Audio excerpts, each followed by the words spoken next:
Hello, baseball fans, and welcome to another packed edition of the Highland Bullpen Baseball Podcast, coming to you this week from Scotland, but with a little touch of America thrown in as well. I'm here with Yorkshire Dave, our fan of the Boston Red Sox, with Dave Jr., fan of his beloved Chicago White Sox, Detroit Tigers, diehard Allens in the chair as well. But we also this week welcome a special guest, Kevin Doig, once of Scotland, but for the past 2 decades living on the Pacific Northwest in Tacoma, and a big fan of the Mariners. So first of all, Kevin, great to have you on board this week. Thank you. Now, Kevin, I know it's 2 decades now since you left Scotland. I'm sure, first of all, we're all pleased to hear you've still kept your accent, but we're really keen to hear, Kevin, the experience of a fan from Scotland in the Seattle area. And first of all, we wanted to ask, what was your earliest kind of memories of the Mariners? What was your first exposure to the Mariners? Well, when I first moved here in 2000 from the East Coast, because I was living in the New York area before, they were just about to demolish the Kingdome, which was the old stadium downtown there, and they built Safeco Field. And then, of course, in 2001, they had that historic season where they won 116 games in the regular season, I believe. Didn't do very well in the playoffs, and haven't made the playoffs since in the last 23 years or something like that. So it's been a bit of a frustrating time being a Mariners fan, not making the playoffs. Did you get a chance to go to the Kingdome before it was demolished, Kevin, or did you just miss out? No, I missed out. I'd been there many moons ago to watch a baseball game when I was out here on vacation. But yeah, it's gone now. So, what were your memories of it, Kevin? Can you remember it clearly? The memories of Kingdome, dark, kind of like I don't know if you guys saw the Willy Wonka exhibit that was going on in Glasgow recently. News has spread, yep. It came on the news yesterday, and I was like, oh, that's just like the Kingdome used to look like inside. Scotland hits the worldwide press, eh? It made local news out here in Seattle, let alone national news. They were all giggling away. They were like, oh, finally some news from Glasgow, Scotland. And I was like, what? Oh dear. Yeah, for anyone that's missed it, it was an alleged family attraction based around Willy Wonka and Charlie and the Chocolate Factory, and it's fair to say it did not live up to expectations. You wouldn't have, I don't think, a golden ticket. For a golden ticket, you'd have expected a lot better than that. So the shamefaced organisers are having to refund folk, I believe, but it certainly achieved worldwide notoriety, if not fame. So there, Kevin, that's 20 years and more then since you first went over there. Did you have an early hero among the Mariners players in those early years? I mean, obviously Ichiro stands out, the biggest one I could think of, really, because he played there for so long. Even was at the game where he get traded to the Yankees on the Monday, which was the day of the first game of the 3-game series against the Yankees in Seattle. And so you went to the game. If you hadn't been listening to the radio or watching the news, you went to the game and you'd see Ichiro standing there in a Yankees uniform at home. He basically took his bags and his clothes from one dressing room to the next dressing room in the same day. So it was sad to see him go, but he ended up coming back again, you know. But he was a legend, you know, played the game very well.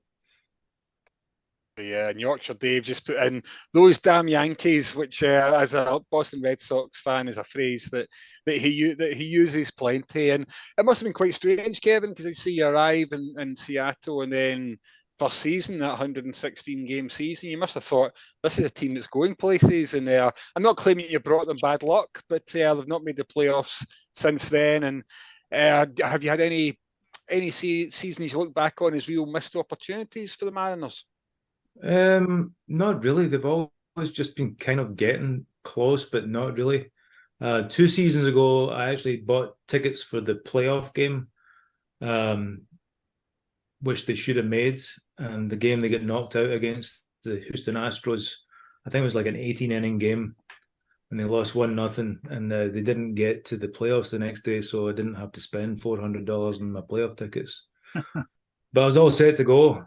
But yeah, every year you kind of start the season optimistic as a Mariners fan. But yeah, you have to start optimistic because you can't just start off pessimistic, otherwise you wouldn't enjoy it. No, absolutely. And obviously, Kevin, like all of us, you grew up here, in your case, in Scotland and the United Kingdom in generally, and we grew up with football. Yorkshire Dave and his part of the world grew up with cricket and rugby as well. But obviously, baseball isn't one that many of us encounter when we're growing up. So how did you first kind of fall in love with the game? Because even when you went to Seattle, you could have made American football your favourite sport, for example. It probably is, honestly. Baseball was definitely a secondary sport, and in all honesty, when I first started going to games or watching games, I found it pretty boring. It was like, there's nothing going on here. Can somebody please hit the ball? Can somebody make something happen? But luckily, I got to a very good friend of mine, which I still travel today to go see different stadiums around the US. He basically taught me the game over the last 24 years, going to games with him. So he was big. The more you learn about a game, the more you get into it and the more you follow it. So it's been an exponential growth of that, Fantastic. And you mentioned there you've had the opportunity to travel a bit and to get to see baseball played in different parts of the US. Could you talk a little about some of the stadium you've been to and any favourites among them? Definitely, it was in Fenway last year, Dave. There, that was definitely one of the bucket list stadiums to go to. Boston was a fun town. We walked all over town and ate as much seafood as we can get our hands on. I didn't have one cup of clam chowder, but I did definitely get a bunch of clams. Been to Cleveland was an eye opener. I kind of enjoy going to cities where I would maybe never normally go due to sports. So Cleveland was an interesting one. It was a cool stadium, kind of similar to the Mariners Stadium. San Francisco is an awesome stadium because it's right on the water there. You go to a night game and the fog will be coming up over the walls of the stadium into the stadium as it's right down there in the water in the city, and that's a great stadium to go to as well. So a few more on the list to get to at some point, but just trying to make it happen every other year, something like that. Do you tend to go and watch the Mariners, Kevin, or you just whatever the schedule suits? We try to go and watch the Mariners, but it depends on just sometimes we go and see two other teams. Yeah. The guy I go with is from Quincy, Mass, which is south of Boston there. Right. And his family, we kind of triangulate in different cities together. So it doesn't necessarily have to be the Mariners, but it definitely works out well if it is. Cool. It's kind of fun to visit a city and be one of thousands of visitors from the same place, kind of roaming around a little bit, When you mentioned your bucket list there, Kevin, where's number one that's left for you? What's your? Are you a White Sox fan? I am, yes. I know which way you're going to go. I'm not saying that's necessarily on my list. I mean, definitely Wrigley Field. But if I'm going to go to Wrigley, I'm going to try and hopefully catch a game. I don't know. Do they generally have series on at the same time? No, they don't. It's always opposite. Yes. Yeah. Okay. Okay. That's good to know. Camden Yards in Baltimore. I'd love to go there. I'd love to go to Pittsburgh. And then going back to the story about going to places where you would never normally visit, I wouldn't mind going to see St. Louis Cardinals or, Detroit Tigers. Places you would never go to visit, eh? I mean, I don't know. It's not high on my priority list No. of places I might try and choose to go to. But that's the great thing about traveling for sports, because you might go to a city. I've got a buddy that bartends in Indianapolis, and one of these days I'm just going to fly out there and surprise him and go and soak up that city and whatever the sports have to involve there too. So, What about, if I might ask you, Kevin, just extension of that one? You seem like a big sports fan in general. And bringing it back to Willy Wonka, I give you the golden ticket. You get to choose any sporting event, any stadium. What would your absolute number one go-to be? Any sport, across the world. Any sport. Wow. Look, there's so many. I mean, I could start with one and then I just start thinking about other one. I mean, I'd love to go to the US Open. I'd love to go to Wimbledon. I'd love to go to, one of these games in South America between, some of those big teams with the crazy rivalries going on down there. I'd love to go to the World Championship snooker at Crucible in Sheffield, honestly. I'm a big snooker fan, but I don't get to watch it over here very much. So I'm just trying to think of other ones. Far-flung stuff, really. I mean, I'd love to go to a game in Italy in Serie A. I can't really think of too much else right this minute. A lot of good stuff in there. What about the Super Bowl, Kevin? Well, Mariners were in the Super Bowl a few years ago. We lost to the Patriots, which was a very sad day. I don't know if you guys remember that game. Yeah, the Seahawks. Yeah. At all? Sorry, I said the Mariners. The Seahawks, and then we won it a year before that, actually.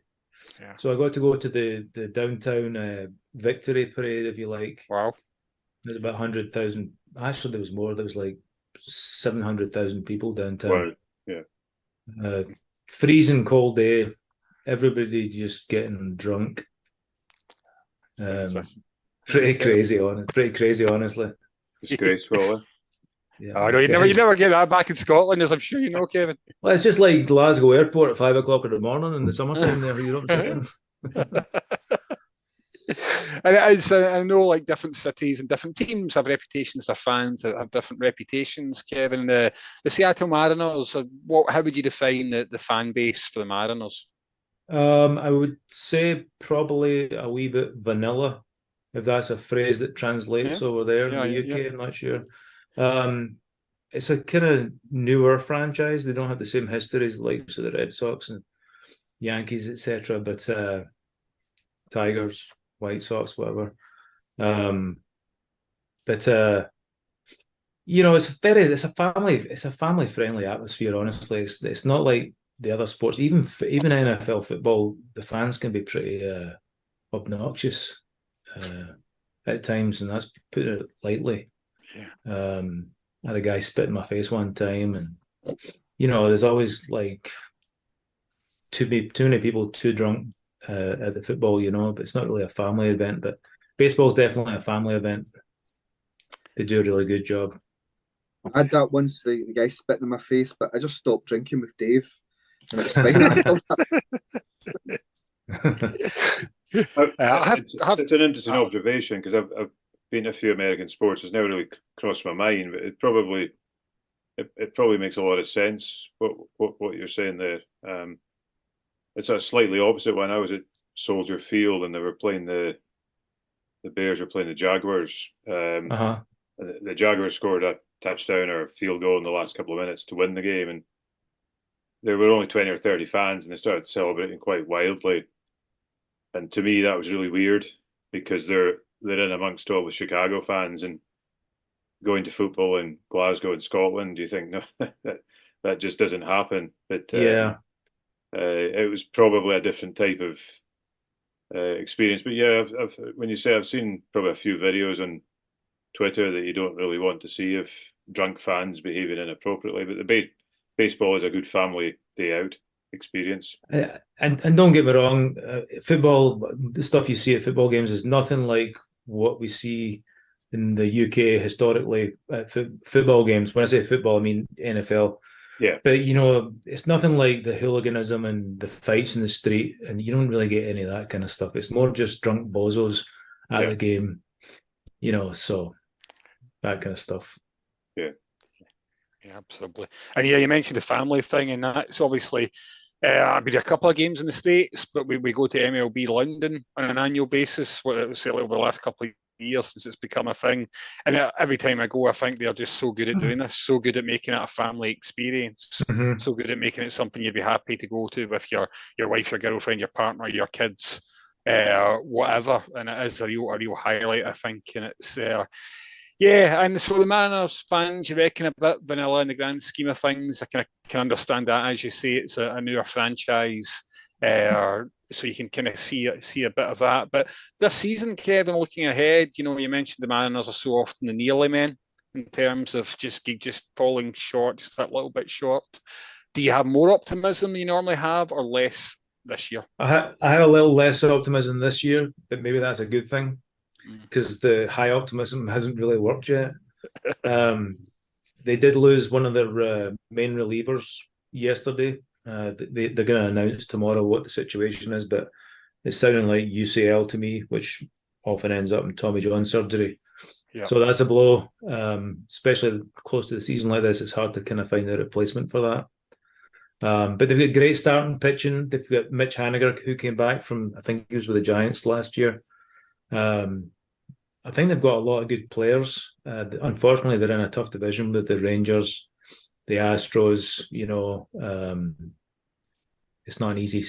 When the Astros first came to this National League, the American League West, which is what the Mariners are in, they joined from a different conference and a division. And I thought, oh, good, here we go, the Astros. We'll get some wins off of those guys, because they weren't very good at the time, but they're obviously the best team in baseball last few years. So it always strikes me that Mariners seem to be a lot of people's second favourite team. They seem to be quite, there's nothing to dislike about them. There's nothing to absolutely love, unless you're perhaps from the city. But they seem to be really well thought of in the States. That's interesting. Yeah, I don't know. It's hard to say. I mean, we've never really had a culture of winning. So I think that's maybe why it turns out to just be kind of like a fun event to go to. But the diehard fans, the ones that actually do follow the sports, and they're not really there just to eat the candy floss and the $16 beers, we love to win. I'd love to see playoff baseball here in Seattle. So maybe I might have to go somewhere else first to see it, though. We'll see. You're looking for a big season from Ty France, Kevin? I actually got a little Ty France home run ball here that I caught a couple of seasons ago. Oh, fantastic. Yeah, thought I'd bring that along to the meeting. Yeah. Oh, very nice. When I say caught, it's one of those ones where it bounced over the top of the thing and bounced off of here and bounced back over there. There's about 10 people scrambling for it, and then it kind of rolled down the back behind me, and I just reached down and picked it up. I was like, okay, it's mine now. But I tell most people I caught it. So, well, your secret's not safe for us, Kevin. So I'm just glad to hear you didn't beat up some 10-year-old kid for it, like you sometimes see fans. No. Yeah. But yeah, I'm hoping for a good season from Ty France. He's lost a bunch of weight, slimmed down at least, and he's. I guess there'd be concerns about whether he's going to lose some of his power that way, but to me, he's not really a power hitter anyway. He's more of a contact hitter. So I'm excited for Ty France this year. It's a good question. Good stuff. I think we looked at last week at the Pecota ratings. Is that what they're called? Dave Jr. Yeah, and I think that predicted the Mariners to come in, I want to say 86 wins. It was predicting around about that kind of area for them, which would be not enough again. No, they'd have to exceed that in the division they're in, probably. Yeah, but does that feel like a decent guess at this stage, Kevin, for how many they might win? Sure, hopefully more. I mean, it's hard to say. Hopefully not less than that. Less than that would be not a good season. Oh, absolutely. So yeah, and of course, Seattle hosted the All-Star game as well. Just was that last year, the year before? I believe that was last year, yeah. Was Yeah, that they came quite... downtown. They came downtown and kicked out all of the homeless people that were living down in their tents down there for the event. And then a few days later, they just kind of let them all come back down there and hang out again. So that's kind of a little bit of the darker side of what goes on around All-Star Weekend. You know, it's all about making money. Yeah. And were you conscious, was there a really big influx of fans from across the country, Kevin? I think there was. I mean, like I said, I live 31 miles away. Yeah. A little bit separated from Seattle now. Yep. But yeah, I think probably a lot of people went to it, you know, from different places flew in. And you mentioned you live now in Tacoma there, Kevin. I noticed you're sporting a very natty Tacoma. Is that the local minor league? So the AAA team now is called the Seattle Rainiers. But Tacoma Rainiers. Right, after but originally they were called the Tacoma Tigers. Ah, right. I was wondering about that as well. I wonder whether Alan might have found another minor league team to follow. I just seen the Tigers there, because we've spoken before about minor league baseball, AAA and stuff, Kevin. So have you been to many games at that kind of level? Before I go into that question, is Detroit is it the Mud Hens? Is that the name of the Toledo Mud Hens? Yeah. Toledo Mud Hens. That's right. I was just thinking that. Yeah, I kind of like to go. I can walk to the stadium from here.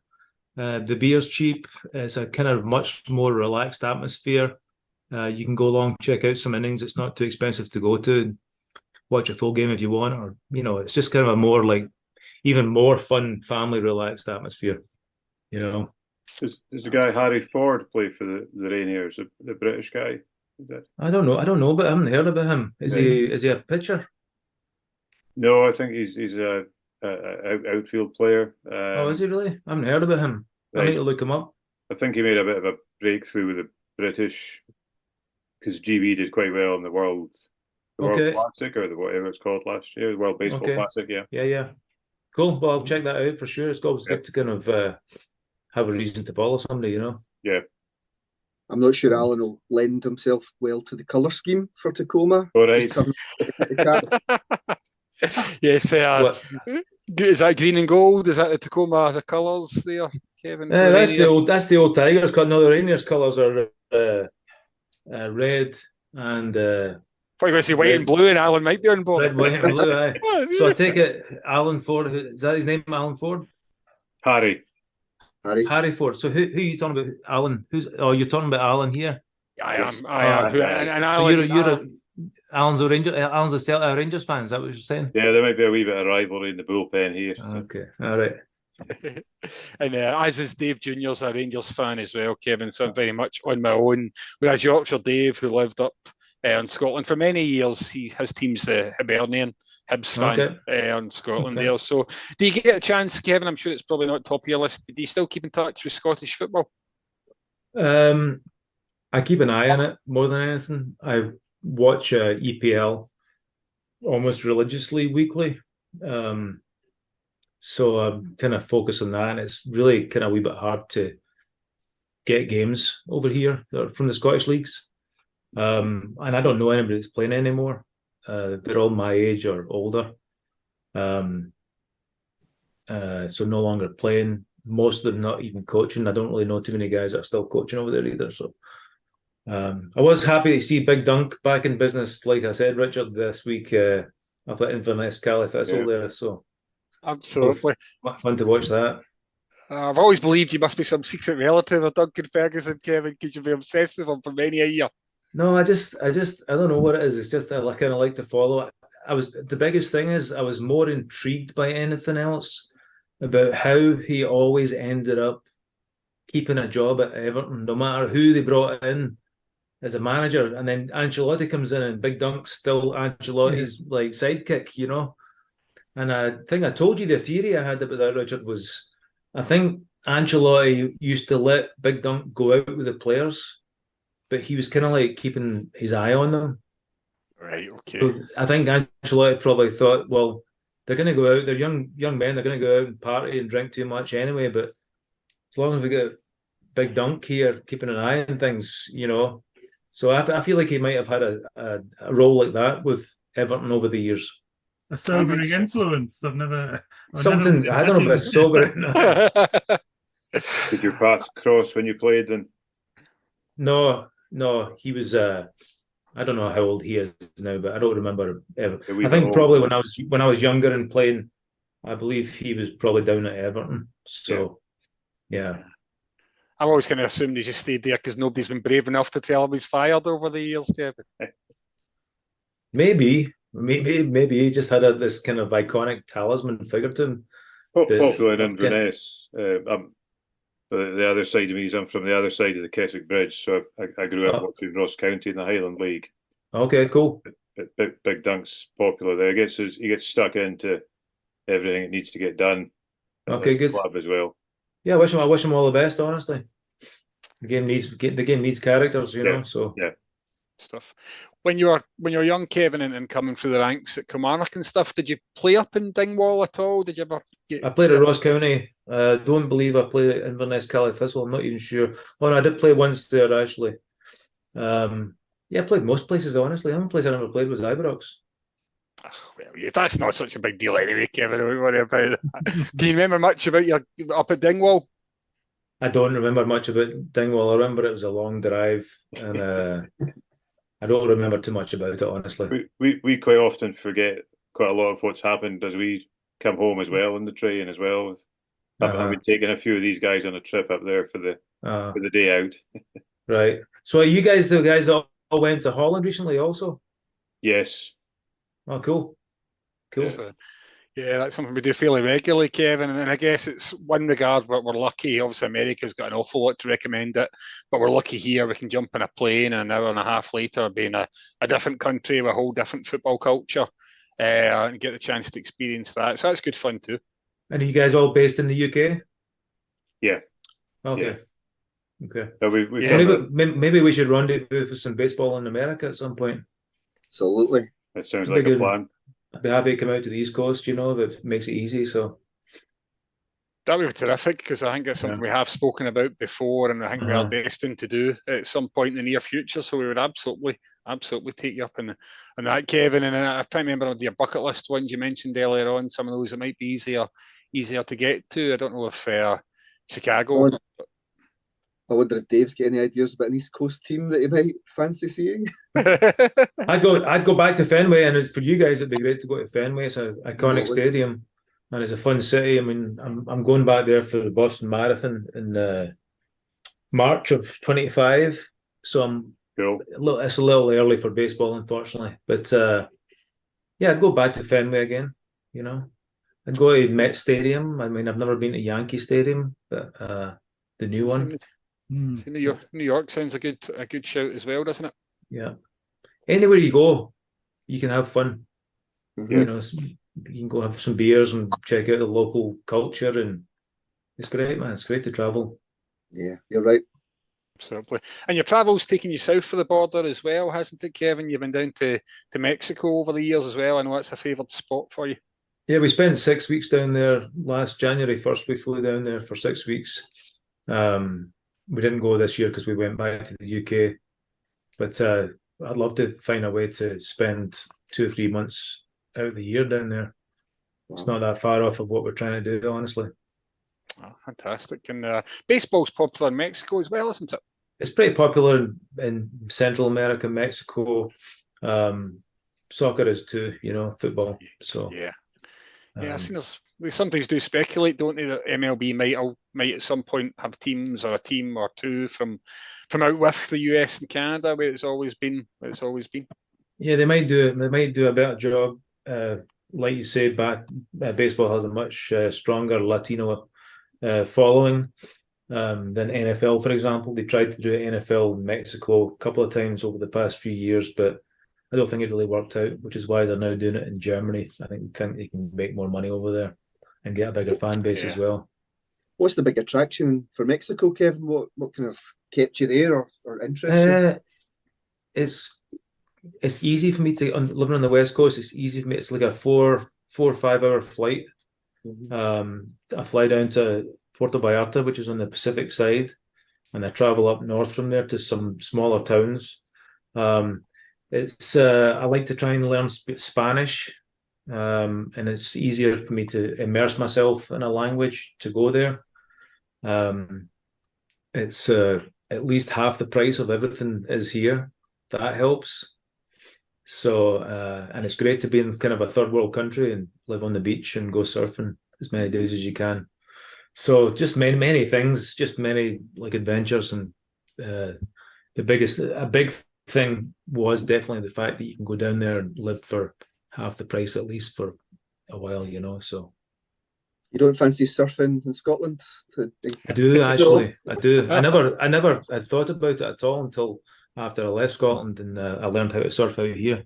But I've been up to like Thurso and places up there where it looks like it could be world class, and I know there is world class surf up there. So one of these days I'll get back there and I'll rent a board, and maybe I'll fly back with my board and go and have a little Scottish, maybe UK bounce around trying to find some places to go. Yeah, Cornwall's good for surfing as well, isn't it? And Yuki and stuff like that. Yeah, and it's a great thing too, having been away, to come back and explore the UK again, like I did recently, with my wife. She's American, and it's great to come back and just check out all the culture of the UK and all the different stuff. We just finished watching Ted Lasso last night. I don't know if you guys have seen Ted Lasso. I fought it for a long time, but we finally got into it when we came back from the UK, Richard. And we're quite upset that it's finished, actually. I know, it's top stuff, though. Really enjoyed it, I must say, really enjoyed it. And you mentioned there, Kevin, you landed over in the West Coast, at least in 2000. So you've spent, I know this because you're 48 like myself at the moment, but you've spent half your life now over there in the States, more than half your life. And do you still feel, like you're born and brought up and raised in Scotland and had most of your early years here, but do you consider yourself Scots-American? Is there such a thing? No, I consider myself Scottish. Yeah. But I don't know. I don't know how else to put it. Yeah, no, that's fair dues. And the accent, as I say, seems to have been there. The Ayrshire twang still seems to have survived. Did you ever have it when you first moved over, Kevin? Did people have any issues understanding you or anything like that? Yeah, very much so.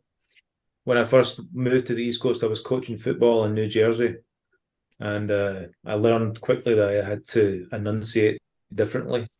And then out here in Seattle, I bartended in Seattle for 20 years.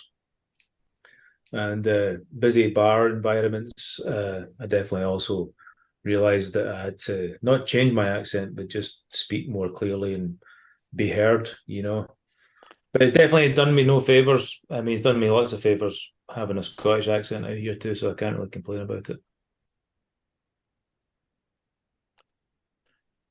Kevin, obviously you've experienced the world of football in Scotland, the way the fans, how fans are in Scotland, but also how players, the transfer system. But whereas in America and all American sports, really, it's very, very different. The whole kind of draft system. You don't have promotion and relegation the way you do with football clubs in the United Kingdom. Did it take you long to get your head around how all that worked? Not really. I mean, they don't have the same. Most people leave high school here and go to university before they go to play professional sports, which is different from in the UK, where I mean, I signed an S form at 14, and left high school at the end of fifth year for 16. But you don't have people out here. Not too many people doing that out here. They a little bit older when they get to go to their professional teams, which probably helps them a little bit. But college sports is a massive money-making situation too out here, Who's making the money? The colleges. Colleges, yeah. Yeah, and not the athletes, and that's something they're trying to fight back on right now. Right. So I think I did read there was a move to get the athletes remunerated for that more. Yeah. I mean, I kind of, part of me agrees with it. Part of me thinks that they should earn their stripes a wee bit, Yeah.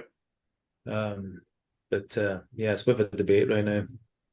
They get massive crowds for some of the college games as well, don't they? Like massive. Like over 100,000 often, Yeah. Which is incredible. And clearly, wherever you've got a crowd as big as that, somebody's making money somewhere. So I can see both sides of Kevin, as you say. Well, you go to a town like Nebraska or something like that, or Lincoln, Nebraska, and or even Green Bay, Wisconsin, if you're thinking about places like that, where there's not really much else to do up there. In Green Bay, especially, or in Nebraska, really.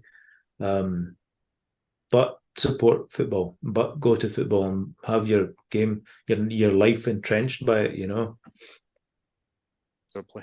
And you mentioned there, Kevin, how the different approach, the American sports people seem to most often come through that college system, etc. And it is different to how it is in Scotland in particular. And obviously, your own football career, Kevin, you mentioned you signed S forms with Kilmarnock at 14. Mm-hmm. And obviously, you went through your career there, developed, were part of a very talented generation of footballers in Scotland. And a question I was going to ask you, Scotland seems to always do well up to a certain age range in terms of footballers. They seem to compete well, as you did with some of the best teams in Europe. But we don't seem to be able to help those young players kick on. And I just wondered if you had any thoughts yourself on why that might be.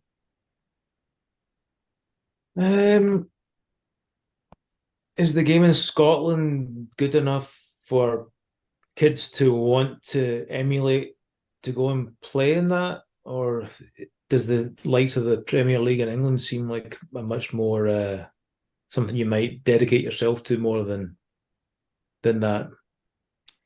Yeah, I suppose that's a difference from when we were all young. When I think Scottish football, we had more heroes to look up to in that regard. Yeah, I mean, half the players played for Liverpool and all these teams in England. Leeds United. Yeah, so I mean, I love to follow Scottish players playing in England or abroad. I'd love to see Kieran Tierney, for example, getting a game in Real Sociedad and get to live in a different country, learn a different language and culture. I think it's pretty cool for him to get to do that rather than the language on the bench at Arsenal like he was. So augurs well for this upcoming European Championships coming up.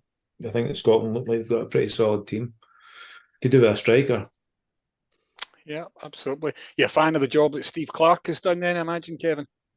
I mean, sure. I don't know too much about him, honestly. I mean, I've kind of known him to be part of the game for a number of years, many with Chelsea, I think. Yeah. But yeah, I mean, like I said, though, I mean, you get guys like McGinn, McTominay, Billy Gilner. He's now getting a regular game at Brighton.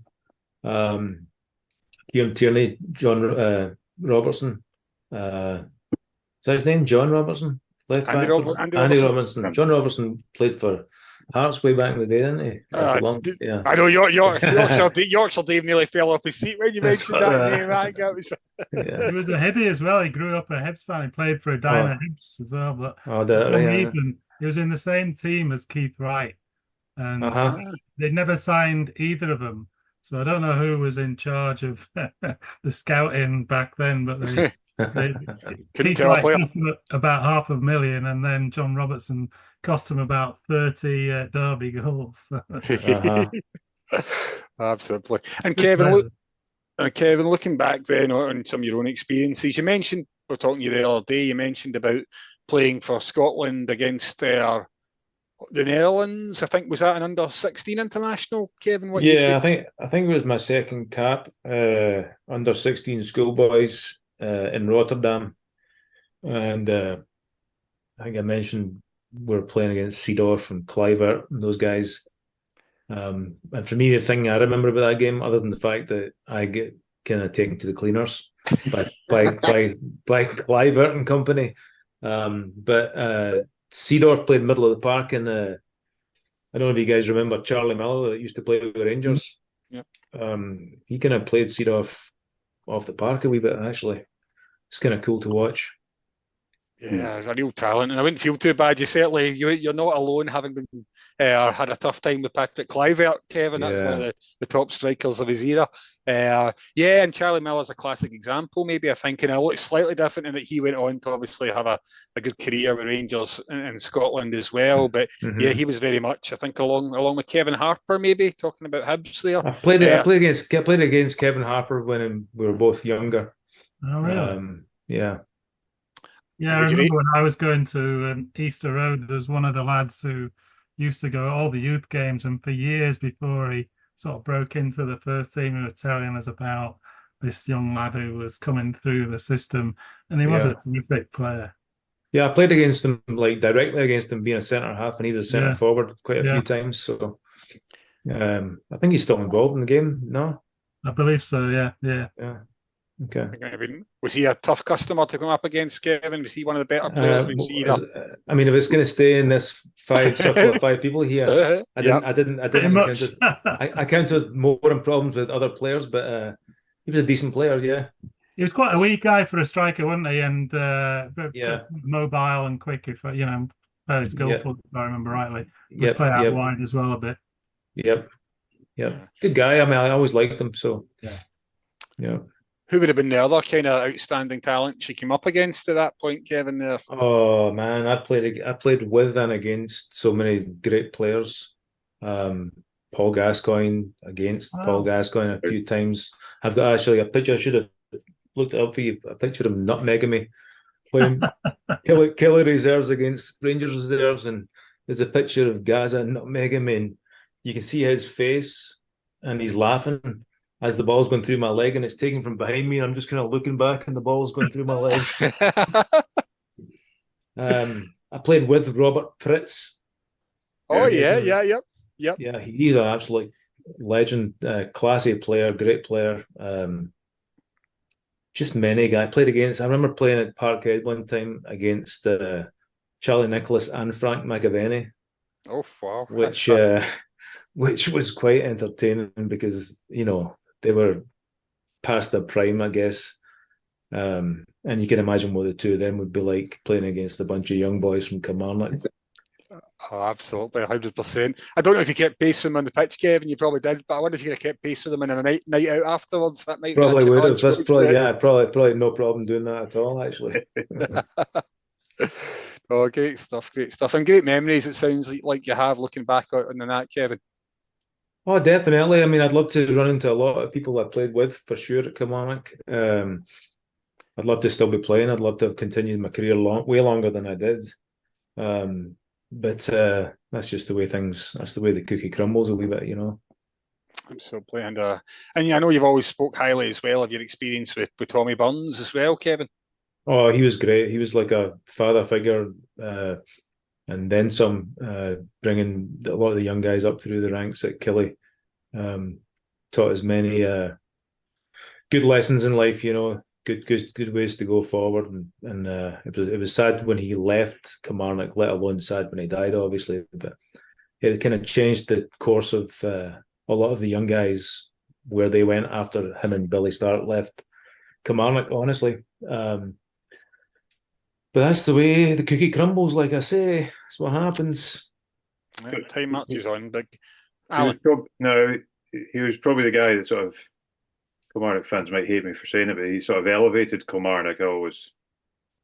I think so, definitely. Yeah. And actually, if I think back in his styles of training and the way he wanted us to play the game, it's kind of akin to how the modern game has become with the heavy pressing and possession. We played possession almost every day in training for a long, long time, and it was all about the heavy press and passing the ball the way you're facing and keeping it simple.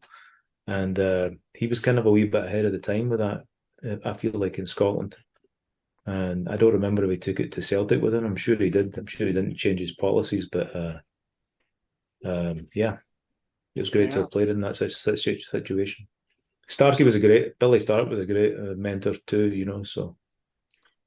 Yeah, no, you're good guys, and certainly you're not alone, Kevin. I've heard many people say similar things about both of them as well. So obviously a really positive legacy they left, both in the guys that remained in football, but also guys like yourself who went on to do different things in life, but still a really positive experience that those guys helped to shape as well. Yeah. So that's a really nice note. What we'll do now, guys, is we'll have a little bit of an update from around the league, so to speak, Kevin. This is a section where the guys kind of give us our latest thoughts on what's been happening with their teams this week. So we'll do that, but really welcome and very much looking forward to you chipping in and joining in with this Cool. this little bit as well, which should be fantastic. So I think we'll head right over from Seattle over to Boston, to the Red Sox, to Fenway, and to Yorkshire. Dave, what's the latest for your Red Sox, Dave? I've kind of tuned in a little bit to the spring training, but it's very early days even for that. And the first couple of games, you kind of didn't really have anyone playing who was on the 40-man roster.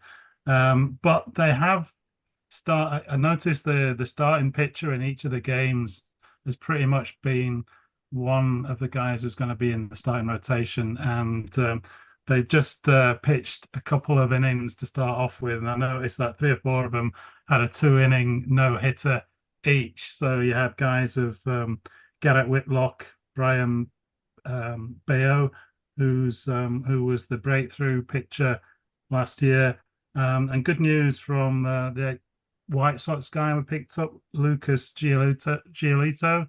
He went 2 innings, another no-hitter, 2 innings. And the headline was he shows off his rejuvenated repertoire. So he's coming back off a couple of tricky seasons after his injury. So they're hopeful, but they really need another starting pitcher. And I think there's not too many on the free agency list left. There's a guy at Rangers, is it? Texas Rangers, Jordan Montgomery, left-handed pitcher. And they reputedly have spoken with him, but they don't seem to want to spend the cash. They're concentrating on what they've got, and I think they have a pretty good coaching setup there, Alex Cora and the new pitching coach. So hopeful, but I would like to see that signing go through Montgomery just to boost the pitching. I think the batting lineup could be okay, but a lot of young guys in there, and it's a little bit untested, and it's not like Boston really. They haven't got as many veteran guys as you would expect. Rafi Devers is really the face of the franchise just now, and he's only 27, but he's hit a couple of home runs already in his few at-bats. So hopefully him and Trevor Story and 1 or 2 others will be able to score the runs. They usually can score runs. It's more about the pitching, I think. So I'm getting a bit more hopeful. Good stuff as well. Thanks for that. I'm going over to our other Dave, and how are the Chicago White Sox faring this week? After my little update last week, again, there's not a lot of hope in Chicago in the South Side anyway about how things will go for this season. There's not a lot of expectations around the players. We've let a lot of big names go, brought a lot of perhaps experienced pros in to try and get the clubhouse in a bit of a better shape. Our one win in spring training so far has been against, just checking my notes, Seattle. Sorry. Well, it's funny because I was just about to tell you not to think about the results in spring training. Don't you Oh no, that's the only one I'm thinking about. And again, Seattle and the White Sox are going head-to-head tonight again already, which is sitting 3-3 just now. Yeah, but there's, I suppose, the one little note from this week in Chicagoland would be Garrett Crochet made his comeback. He's at Tommy John last year, and he faced off in his first outing against Shohei Ohtani in his first appearance for the Dodgers. So there was a whole lot of anticipation. The crowd was just absolutely packed for a spring training game, and Ohtani was struck out in his first appearance, his first plate appearance to the Dodgers. So that was the one little bit of trivia. Maybe going back in years to come, they can look back and say, well, what was his first actual plate appearance? And of course, after that, his second plate appearance, I don't need to tell you what he would have done, knocked it completely out of the park, which is what he does. So not a lot going on in Chicago, just ticking over until opening day. No, thanks for that update as well. And going across there, Alan, I know you mentioned the Red Wings having a good year. Are you more hopeful or less hopeful about the Tigers having a good year too? Yeah, I'm pretty sure that Detroit will have 3 out of 4 playoff teams in 2024, and given everyone knows that certainly won't be the Pistons, then the Pistons actually are almost off being they're one win away now from not being the worst team in basketball. The Red Wings, I think, are on a 6-7 game winning run and establishing their place for a wild card. But yeah, the Tigers. Who knows? I'm glad Yorkshire Dave was nicely diplomatic there and didn't mention today's spring training result where the Red Sox managed to beat the Tigers 5-2. But main thing, the big thing for the Tigers this week in spring training, much like Dave Jr. was saying, there was Casey Mize, a former #1 draft pick. Only managed 2 outings last year, again injury. He returned to the mound in game this week. Interesting situation where he was taken out in the first innings. I think he was struggling a wee bit and was presumably then going to come up against some batters they didn't want him to, but they actually put him back into the game, which they're allowed to do in spring training. I guess you can understand why they don't do that in competitive games, but it was good for Casey then to get back out, had a good solid second innings, and left the mound happy. So that's important as he continues his rehab. And another item I note, I guess, in spring training as well is the Tigers had a tied game. That great curse of American sport that they do allow games to finish in draws in spring training. So a 9-9 draw with the Rays, although I think the Tigers were 9-2 up at one point. 31 runs they conceded in their first 2 games of spring training, the Tigers. I'm not going to mention the name of the damn baseball team they played, who knocked 22 past them. But as Kevin said there, don't worry about the results in spring training. Get the players ready, get us good to go, and we'll be ready when the season starts.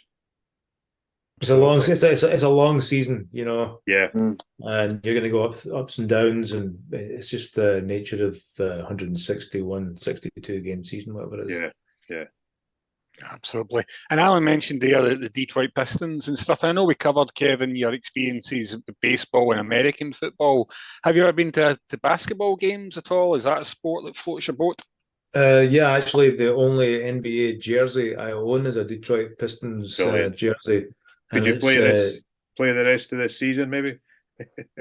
No, I'm definitely not good at that. Yeah, it was Chauncey Billups. Do you remember Chauncey Billups when they won the league back in the day? I used to go to a lot of Seattle Supersonics games when I lived in that neighborhood. Yeah, back in the early 2000s. That was great. But obviously the team got sold to Oklahoma City, which left a bitter taste in many people's mouths for a long time. And I still know people to this day that boycott Starbucks, refuse to go to Starbucks because it's owned by Howard Schultz, who was one of the owners of the Sonics, who essentially sold the team when he didn't need to sell the team. So that's maybe a different story for another podcast, but it's an interesting topic, that the selling teams and franchises moving, because it's just a horrific thought for British sports fans, isn't it? Yeah, I mean, imagine Leeds United get moved to Birmingham or something like that. Do you know what I mean? Yeah. Because of the, it's just crazy. It's much older game in the UK too, though. I mean, think about it. It's like some of these stadiums have been around for hundreds of years. So yeah. Yeah, it's funny because the Oakland, I think Oakland was the first stadium I was in. I watched Oakland 30 odd years ago. So I've got a little soft spot for them, and this carry on over moving to Las Vegas and stuff like that. I think that's Are you talking baseball, Richard? Yeah, back in baseball, Kevin. Sorry, okay. I should have made that clear. But yeah, this carry on with them moving to Las Vegas, so it just seems to have been a disgrace. Yeah, I don't know if it's going to happen or not. I'm not sure what's happening. I don't know what the latest is. It just looks like a hot mess all round, doesn't it? So, but it does illustrate how it can go wrong. Sorry, Dave Jr. Yeah. Sorry, Dave Jr. I thought you were going to come in there, but yeah, we can talk another time about the latest misfortunes of the A's. But that's probably us face the final pitch on this week's Highland Bullpen. Thanks for listening, folks, and we're back in the bullpen next week.